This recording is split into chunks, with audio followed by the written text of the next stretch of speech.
আজকে পড়ালাম রেসপিরেশন। তো normal respiration known আজ আমরা কি জানি, ইউপেনিয়া নামে জানি। রেসপিরেটরি রেগুলেটিং সেন্টারের নাম হচ্ছে মেডুলা অবলিঙ্গেটা আর হচ্ছে পন্স। টাইপ অফ রেসপিরেশন, এখানে টু টাইপস, একটা ইন্টারনাল রেসপিরেশন আর হচ্ছে এক্সটার্নাল রেসপিরেশন। তো ইন্টারনাল রেসপিরেশনে কি হয় বলি আমরা, অলসো নোন অ্যাজ হচ্ছে টিস্যু রেসপিরেশন। এখানে যে গ্যাস এক্সচেঞ্জ হচ্ছে ব্লাড অ্যান্ড টিস্যুর মধ্যে, সেটা কি হচ্ছে ইন্টারনাল রেসপিরেশন। দেন হচ্ছে এক্সটার্নাল রেসপিরেশন বা এক্সটার্নাল রেসপিরেশনকে আমরা জানি পালমোনারি রেসপিরেশন। তো পালমোনারি রেসপিরেশনের ক্ষেত্রে কি হচ্ছে, যে এক্সচেঞ্জ হচ্ছে গ্যাসেস বিটুইন ব্লাড অ্যান্ড অ্যালভিউলারের মধ্যে কি হচ্ছে এক্সচেঞ্জ হচ্ছে। দেন হচ্ছে নর্মাল রেসপিরেশন রেট কত, 12 to 20 breaths per minute. Respiration rate যদি less than 10 breaths per minute হয় তাহলে তাকে কি বলে, ব্র্যাডিপেনিয়া বলে। আর রেসপিরেশন রেট যদি মোর দেন 24 ব্রিথস পার মিনিট হয় তাকে হচ্ছে ট্র্যাকিপেনিয়া বলে। কিছু হচ্ছে যে কি টার্ম লিখেছি, যেমন হচ্ছে অ্যাপনিয়া কাকে বলে, যে টেম্পোরারি স্টোরেজ অফ রেসপিরেশন, মানে হচ্ছে যে কিছুক্ষণে ধরলো 10 থেকে 15 সেকেন্ড কী করবে, যে রেসপিরেশনটাকে হোল্ড করে রাখবে, তাকে বলে হচ্ছে অ্যাপনিয়া। হাইপক্সিয়া কী হচ্ছে, lack of oxygen in tissue.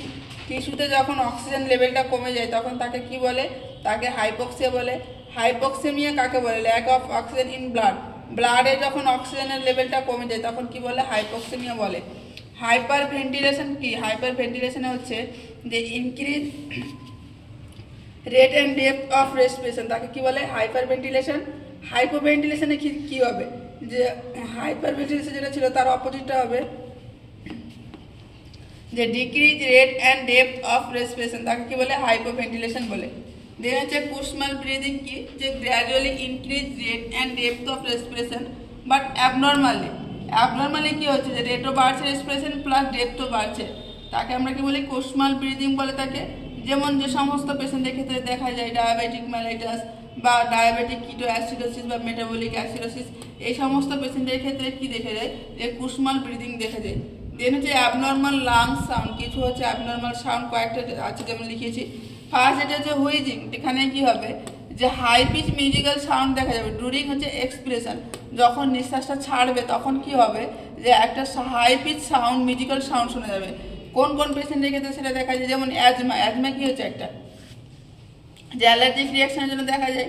বা এমফাইসেমা পেশেন্টের ক্ষেত্রে এখানে কি হয়, যে শ্বাসনালী বলতে যে শ্বাসনালী থাকে সেটা কি হয়ে যায়, ন্যারো হয়ে যায়। তো হচ্ছে ন্যারো এয়ারওয়ে ডিজিজের ক্ষেত্রে হুইজিং সাউন্ডটা হচ্ছে যে কি পাওয়া যায়। দেন হচ্ছে রং কি হচ্ছে, যে লো পিচ সোনোরিং সাউন্ড। এক্সাম্পল যেমন নিউমোনিয়া পেশেন্টের ক্ষেত্রে দেখা যায় বা ক্রনিক ব্রঙ্কিটাইটিস পেশেন্টের ক্ষেত্রে কি হচ্ছে রঙ্কি সাউন্ডটা দেখা যায়। দেন হচ্ছে ক্র্যাকল, তো অলসো নোন আজ হচ্ছে রিয়েল সাউন্ড, যেটা এখানে কি হয়, যে বাবলিং সাউন্ড দেখা যায় ডিউ টু হচ্ছে প্রেজেন্স অফ এয়ারওয়ে সিক্রেশন, মানে শ্বাসনালীতে কি হচ্ছে, যে সিক্রেশন থাকছে বলে কি হচ্ছে ক্র্যাকল সাউন্ড দেখা যায়। এখানে হচ্ছে ফাইন ক্র্যাকলস, মিডিয়ান ক্র্যাকলস আর হচ্ছে কর্স ক্র্যাকলস সাউন্ড হয়। তো ফার্স্ট যেটা ফাইন ক্র্যাকলসের ক্ষেত্রে কি হয়, যে হাই পিচ সাউন্ড থাকে, এটা কখন দেখা যায়, ইন অফ হচ্ছে ইন্সপিরেশন, যখন হচ্ছে নিঃশ্বাস যখন কি করছে নিচ্ছে তখন লাস্টের দিকে কি হচ্ছে, যে হাই পিচ সাউন্ড শোনা যাচ্ছে। মিডিয়ান পিচ যখন কোথায় দেখা যাবে, মিডিয়ান পিচ সাউন্ডটা শোনা যাবে হাফওয়ে অফ দ্য ইন্সপিরেশন, যখন নিঃশ্বাসটা নেবে মিড পয়েন্টে কি হচ্ছে, যে মিডিয়ান ক্র্যাকলস দেখা যাবে। দেন হচ্ছে কর্স ক্র্যাকলস কখন দেখা যাবে, যখন হচ্ছে আর্লি অফ ইন্সপিরেশন দেখা যাবে। দেন হচ্ছে ডিপসনিয়া কি হচ্ছে, difficulty in breathing. Then Biot রেসপিরেশনের ক্ষেত্রে কি হয়, যে deep respiration but irregular apnoea present, মানে রেসপিরেশনের ডেপথটা তো বাড়ছে প্লাস হচ্ছে যে ইরেগুলার অ্যাপনিয়া, মানে মাঝখানে কি হয় অ্যাপনিয়া দেখা যাচ্ছে। তো আজকে হচ্ছে এই পর্যন্তই।